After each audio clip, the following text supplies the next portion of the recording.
Sunitha Williams బుజ్ ఫిల్మర్ భూమి మీదకు రావడానికి సిద్ధమయ్యారు. మరికొన్ని గంటల్లో వీరిద్దరూ సురక్షితంగా ల్యాండ్ కాబోతున్నారు.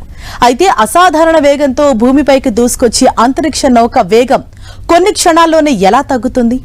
భగ్గుమన ఉష్ణోగ్రతలు తట్టుకొని సురక్షితంగా ఎలా ల్యాండ్ అవుతుంది అనేది ఇప్పుడు అందరి మధ్యలో మెదులుతున్న ప్రశ్నలు. సాధారణంగా అంతరిక్ష నౌక వేగం తగ్గే ప్రక్రియను అట్మాస్ఫియరిక్ రీఎంట్రీ అని పిలుస్తారు. అంతరిక్ష ప్రయాణంలోని అత్యంత ప్రమాదకరమైన దశల్లో ఇదొకటిగా పేర్కొంటారు. ఈ ప్రక్రియలో పటిష్టమైన ఉష్ణ కవచాలు, పారాచూట్ వ్యవస్థలు, ఖచ్చితమైన మార్గదర్శక సాంకేతికతలు కీలక పాత్ర పోషిస్తాయి.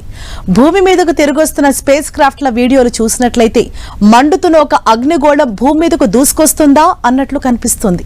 వాతావరణంలోని వేడి కారణంగా ఇలా అవుతుంది. భూమికి తిరిగొస్తున్న అంతరిక్ష నౌకను ప్రభావితం చేసే మొదటి విషయం ఈ తీవ్రమైన ఉష్ణోగ్రతలే.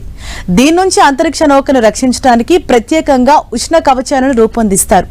ఈ స్పేస్ క్రాఫ్ట్ల భద్రత కోసం AMES వంటి పరిశోధనా సంస్థలపై నాసా ఆధారపడుతుంది. ఉష్ణ కవచాలకు సంబంధించి వివిధ రకాల మెటీరియల్స్, డిజైన్లను AMES కంపెనీ తయారు చేస్తోంది. నాసా అపోలో ప్రోగ్రాం కోసం ప్రత్యేకంగా అప్కోట్ ఉష్ణ కవచాన్ని కూడా తయారు చేసింది. 1990లలో అభివృద్ధి చేసిన heat shield phenolic impregnated carbon ablator అనే ఉష్ణ కవచాన్ని నేటికి కూడా ఉపయోగిస్తున్నారు. ఎలాన్ మస్క్ కు చెందిన స్పేస్ ఎక్స్ సహకారంతో PICAను మరింత అభివృద్ధి చేసి PICA-X అనే కొత్త రకాన్ని సృష్టించి ప్రస్తుతం ఉపయోగిస్తున్నారు.